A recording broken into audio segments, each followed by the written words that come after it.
Hey guys, today we're going to talk about piecewise tangents. So tangent lines and piecewise functions. Of course, there's a question of whether it's continuous, and now we're going to talk about whether a piecewise function can have a tangent line at its breakpoint.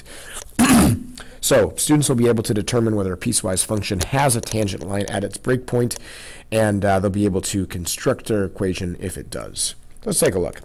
Some of our key vocabulary: limit. We've been talking a lot about limits, no surprise there. The rate of change. Remember our rate of change formula, f of b minus f of a over b minus a. That gives us average rate of change in an interval of a function. Secant line, that's the one, remember, that we find the slope of. It goes through 2 points of a function. The tangent line is one that just bumps off. And then we'll talk about piecewise functions, which are your favorite ones that have kind of broken up values depending on where you lie on the domain of the function. So, excuse me. Let's ask about this piecewise function first. The question is, does it have a tangent line at x equals 3? So when you're looking at piecewise functions, there are a few things you have to ask yourself. The first thing is the function continuous at the point you're talking about? So like for this example, if I wanted to know, does this function have a tangent line at like x equals 2? Well, at x equals 2, I mean, we are well entrenched in this function, right? It's not a problem because we're not concerned with the function not being continuous, because we're at 2x squared. That's not a problem at all. We're asking, though, at x equals 3.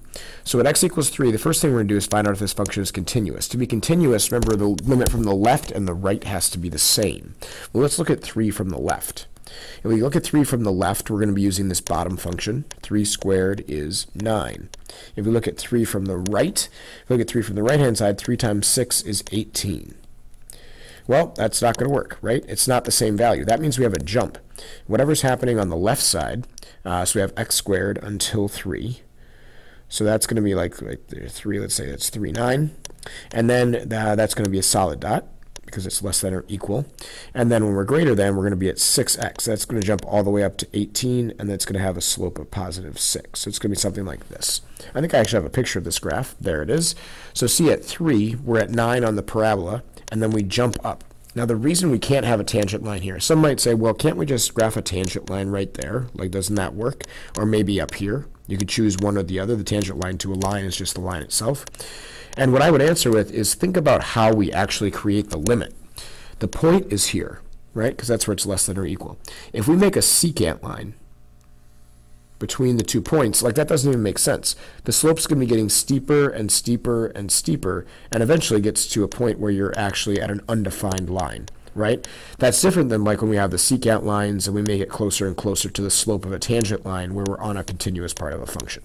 So first thing you have to realize is if the function isn't continuous, then you for sure are not going to have a tangent line at that breakpoint. So if you're following along on your worksheet, these are actually the last 3 problems, I think, on your worksheet for 2.4. If you don't have the worksheet, then you can just take these as notes. So first thing you have to ask is, is it continuous? So let's take a look at a different function.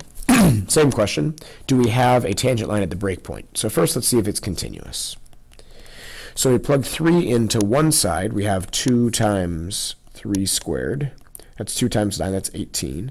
And from the other side, we have 6 times 3, which is also 18. So we are continuous. The left side and the right side are equal to the function value itself.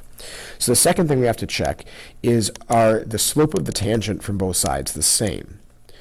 So slope from both sides, same. And now what this is going to require is us doing the limit statement from both sides. So I'm going to do the tangent from the left, also the tangent on the right. So let's find the slope of the function on the left side. So 2x squared. We're finding the slope of that tangent line. So we're going to do f of x plus h, which is 3 plus h in this case, minus f of 3 over h. We're going to do this for both functions, and we're going to see if we get the same slope on both sides. So let's start with 6x. I guess we're going to start with 2x squared. So we'll start with 2x squared because that's the left side. So let's do that one first. So we're going to do 2 times 3 plus h squared minus 2 times 3 squared divided by h. So if we expand this out, this is 2 times 9 plus 6h plus h squared minus 2 times 9 is 18 all over h. 2 times 9 is 18. Those 18s are going to cancel. I'm going to take a little bit of a shortcut here. 2 times 9 is 18 minus 18. That'll go away. 2 times 6h is 12h plus 2h squared divided by h. Pull out an h, cancel it out. We have 12 plus h. Plug in 0 for h. This is 12. So let's try it for the other one. So if we try this for 6x, this shouldn't be too hard. The slope of 6x, I mean, that's a line with a slope of 6. That slope is always 6. We can do it, though. If you do 6 times 3 plus h minus 6 times 3 divided by h. So here we get 6 times 3 is 18. That'll cancel with this. So I have 6h over h, which is 6. So the slope of this guy is always 6. Doesn't matter that it's 3 plus h. So the slopes are different. Check out the picture. So the slope of this guy is 12 at that second, right? And the slope of the blue line is 6. Do you guys see how it doesn't really make sense to have a tangent line there? Because you're like, well, is the tangent line the slope of the blue line? Is it the slope of the red line at that point? Or is it like somewhere halfway in between, right? This is what's called a corner. It's easier to kind of make that more obvious. If you're doing like absolute value of x at 0 has no tangent line, because it's like, well, is it -1, is it +1, or is it halfway in between at 0? It could be anywhere, right? There's like no good tangent line at what's called a corner. So we just showed was from the left and the right we have different slopes, so that one's no good. Even though we were continuous, we have different slopes from two sides, so it's no good. So it's kind of like Goldilocks, right? We had the one that wasn't continuous, right? We had the one that was continuous but not the same slope, so this one's probably going to be just right. Let's take a look. So here we're asking, is there a tangent at x equals 3? So let's check in continuity first. So continuity, 6 times 3 is 18. And then x squared plus 9, that would be 3 squared plus 9. 9 plus 9 is also 18. So we are continuous. Now let's do our slope. Let's do the left first. So the left is going to be this x squared plus 9. So we're going to do f of 3 plus h minus f of 3 divided by h for both of these. So we'll do the bottom one first. So we have 3 plus h squared plus 9, right? That's f of 3 plus h, minus f of 3, which is 3 squared plus 9, divided by h. So let's see if we can do some math here. 3 squared is 9 plus 6h plus h squared plus 9, minus 3 squared is 9 plus 9 is 18, divided by h. 9 plus 9 is 18, minus 18 is 0. Now we can factor out an h, so we have h times 6 plus h divided by h. H's cancel, and this is the limit as h approaches 0, of course. So if we plug in 0 here, we get 6 for our slope. So let's check the other one, 6x. Well, if we do 6 times 3 plus h minus 6 times 3 divided by h, 6 times 3 is 18 again, that cancels with this. So we have 6h over h, which is also 6. Hey, cool. So we have the same slope and the same point. So we do indeed have a tangent line at this point because it's continuous and it has the same slope. So we have a tangent line. And the equation for this tangent line, let's see, we got our slope.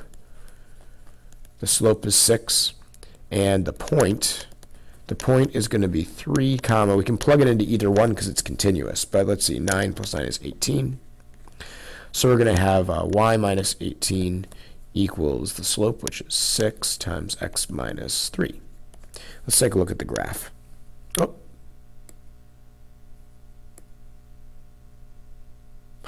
I've got it twice. Look at that. All right, so if we take a look at the graph, what you'll see is that it's continuous. They meet at the same point, and also it smoothly goes into the other line. So it's like there's no corner. You could actually make a tangent line right here. In fact, it's exactly the blue line, right? That's the tangent line to this function. And that's what we just came up with, was that point at 318 with a slope of positive 6. So that's really all there is to finding tangent lines of piecewise functions. Just remember, always ask yourself, is it continuous? And then does it the same slope from both sides? And you have to do the limit from both sides to check that.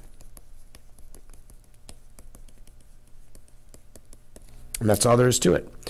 Hopefully you guys learned something about piecewise tangent lines here. I love you guys. Have a great day.